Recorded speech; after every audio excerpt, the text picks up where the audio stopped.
ভারত বাংলাদেশ সহ 4টি দেশের বর্জনে স্থগিত সার্ক সম্মেলন যুদ্ধাপরাধীর বিচার নিয়ে মন্তব্য করায় এমন সিদ্ধান্ত জানালেন বাংলাদেশের পররাষ্ট্র প্রতিমন্ত্রী।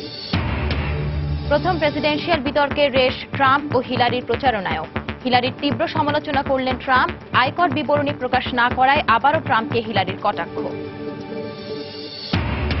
এবং আলেপ্পোর মধ্যাঞ্চল পুনরুদ্ধারের দাবি সিরীয় বাহিনীর। যুদ্ধ কবলিতদের সহায়তায় 40 কোটি মার্কিন ডলার মানবিক সহায়তা ঘোষণা যুক্তরাষ্ট্রের।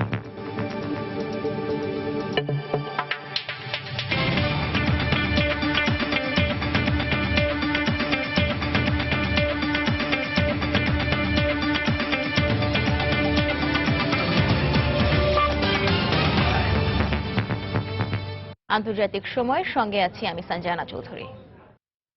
শ্রদ্ধা আর ভালোবাসায় বিদায় জানানো হলো সব্যসাচী লেখক সৈয়দ শামসুল হককে।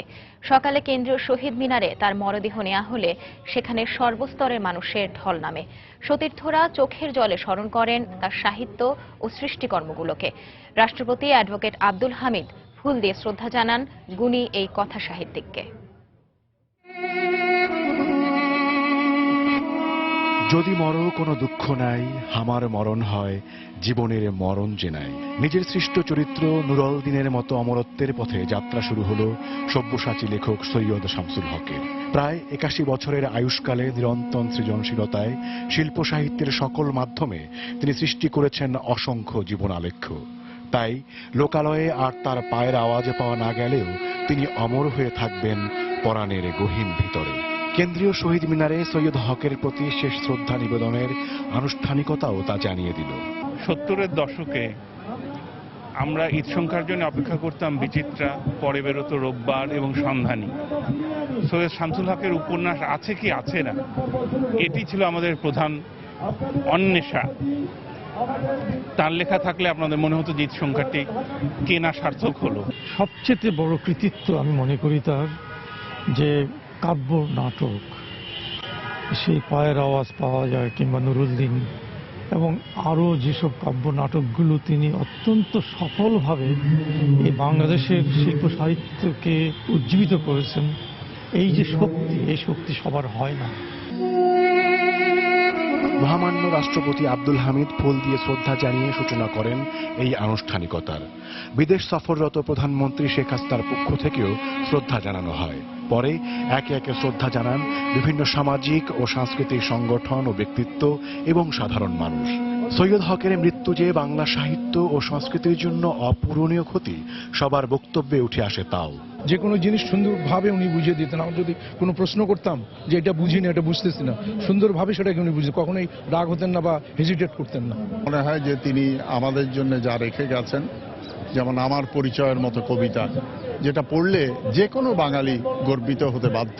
50-এর দশক থেকেই জানি তিনি ওই লেখালেখিটা এবং বিভিন্ন মাধ্যমে সে গল্প, কবিতা, প্রবন্ধ, নাটক, কাব্যনাট্য, গান সব মাধ্যমে তিনি কাজ করেছেন। এইটা তো আমাদের আর অন্যরা এতটা করেন নাই। যারা সৃজনশীল তারা যা দিয়ে যান সেটা তার বর্তমানে অবর্তমানে একই রকম ক্রিয়াশীল থাকে, কাজে তার তো মৃত্যু নেই। কুড়িগ্রামের মাটিতে ধরলা নদীর পারে শেষ নিদ্রায় শায়িত হওয়ার ইচ্ছা ছিল সৈয়দ হকের। সে অনুযায়ী সেখানেই দাফন করা হবে তাকে। ওমর ফারুক, সময় সংবাদ, ঢাকা। স্থগিত হয়ে গেল ইসলামাবাদে অনুষ্ঠেয় সার্ক সম্মেলন। কাশ্মীরের উড়ি সেনা ঘাঁটিতে হামলার জেরে বুধবার ভারত সাফ জানিয়ে দেয় তারা এবারে সার্কে যাচ্ছে না।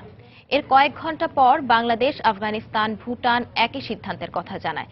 এদিকে পাকিস্তান ভারতের সার্কে অংশ না নেয়ার ঘোষণায় দুঃখ প্রকাশ করেছে। একই সঙ্গে নয়াদিল্লি সিন্ধুর পানি বন্টন চুক্তি বাতিল করলে তা যুদ্ধ ঘোষণার শামিল হবে বলে হুঁশিয়ারি উচ্চারণ করেছেন ইসলামাবাদ। উড়ি সেনা ঘাঁটিতে হামলার জন্য ভারত সরাসরি পাকিস্তানকে দায়ী করার পর থেকেই ইসলামাবাদে আসন্ন 19তম সার্ক সম্মেলন নিয়ে শঙ্কা দেখা দেয়। ভারত, বাংলাদেশ, ভুটান ও আফগানিস্তানের সম্মেলন বর্জনের মধ্য দিয়ে সেই শঙ্কাই সত্যি হলো। মঙ্গলবার ভারতের পররাষ্ট্র দপ্তর জানায় এরই মধ্যে তাদের সিদ্ধান্ত বর্তমান সভাপতি রাষ্ট্র নেপালকে জানানো হয়েছে। India has conveyed to the current SAARC chair Nepal. বর্তমানে এই অঞ্চলের সার্বিক পরিস্থিতি বিবেচনায় ভারত আসন্ন সার্ক শীর্ষ সম্মেলনে অংশ নিতে পারছে না। সন্ত্রাসবাদ নিয়ে জোটের সদস্য রাষ্ট্রগুলোর মধ্যে উত্তেজনা বিদ্যমান থাকায় এই সম্মেলন সফল সফল হওয়া সম্ভব নয়, আর আঞ্চলিক সহযোগিতা ও সন্ত্রাস একসঙ্গে চলতে পারে না। in Islamabad in November 2016. এদিকে বাংলাদেশ পাকিস্তানের বিরুদ্ধে অভ্যন্তরীণ বিষয় হস্তক্ষেপের অভিযোগ আনার পাশাপাশি অভ্যন্তরীণ ব্যস্ততার কারণ দেখিয়ে সম্মেলনে অংশ না নেওয়ার কথা জানিয়েছে। আর ভুটান ও আফগানিস্তান সন্ত্রাসবাদ নিয়ে এ অঞ্চলে তৈরি হওয়া উত্তেজনার কারণে পাকিস্তানে অনুষ্ঠেয় সার্ক শীর্ষ সম্মেলন বর্জনের ঘোষণা দেয়।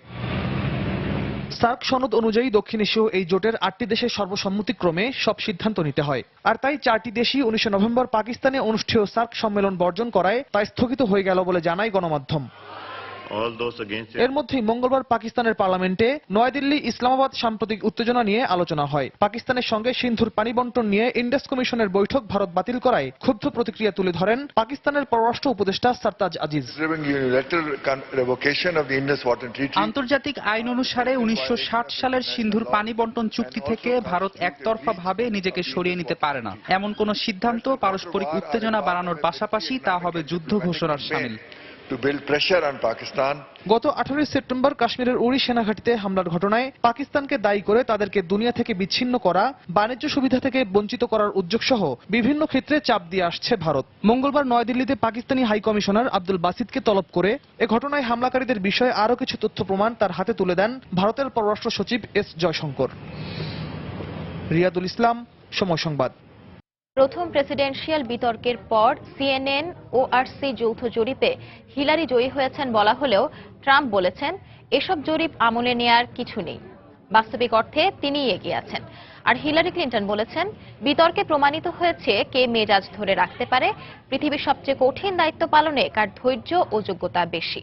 যুক্তরাষ্ট্রের ইতিহাসে সবচেয়ে বেশি সংখ্যক দর্শক বিতর্কটি দেখেছে বলে জানিয়েছে গণমাধ্যম।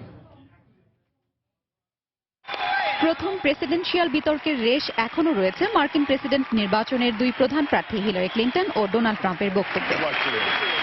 বিতর্কের পরদিনই দুই প্রার্থী আবারও প্রচারণার মাঠে নেমে বিতর্কে যে তিনিই ভালো করেছেন তা প্রমাণে মরিয়া হয়ে ওঠেন। বিতর্কের পর সিএনএন এর জরিপে হিলারিকে জয়ী বলা হলেও ফ্লোরিডার মায়ামিতে এক সমাবেশে ট্রাম্প বলেন তিনি মনে করেন তিনি এগিয়ে আছেন। কারণ হিসেবে আগের জরিপগুলোতে নিজের জয়ের ইতিহাস তুলে ধরে তিনি বলেন সিএনএন এর জরিপ আমলে নেওয়ার কিছু নেই, সিএনএন কে দেখে। ফ্লোরিডার মেলবোর্নে আরেক সমাবেশে তিনি বলেন বিতর্কের পুরো সময় হিলারি অতীতকে আশ্রয় করেছিলেন।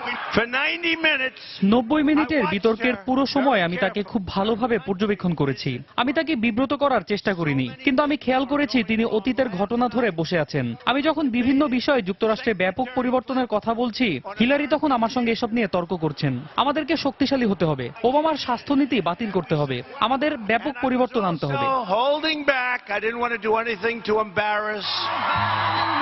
অন্যদিকে হিলারি আবারও নিজের দৃঢ়তা প্রমাণ করতে ট্রাম্পের বিরুদ্ধে আক্রমণাত্মক বক্তব্য রাখেন নর্থ ক্যারোলাইনার এক সমাবেশে। বলেন বিতর্কে ট্রাম্প কার্যত স্বীকার করেছেন তার কারণেই আবাসন সংকটের সৃষ্টি হয়েছে।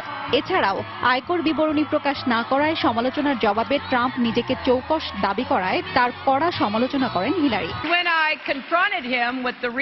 আমি যখন বললাম তিনি বোধহয় আয়কর দেন না, উত্তরে তিনি বললেন এতে প্রমাণ হয় মানুষ হিসেবে তিনি চৌকস। আয়কর না দিয়ে তিনি যদি চৌকস হন তাহলে আমরা বাকিরা তাহলে কি দোষ করলাম?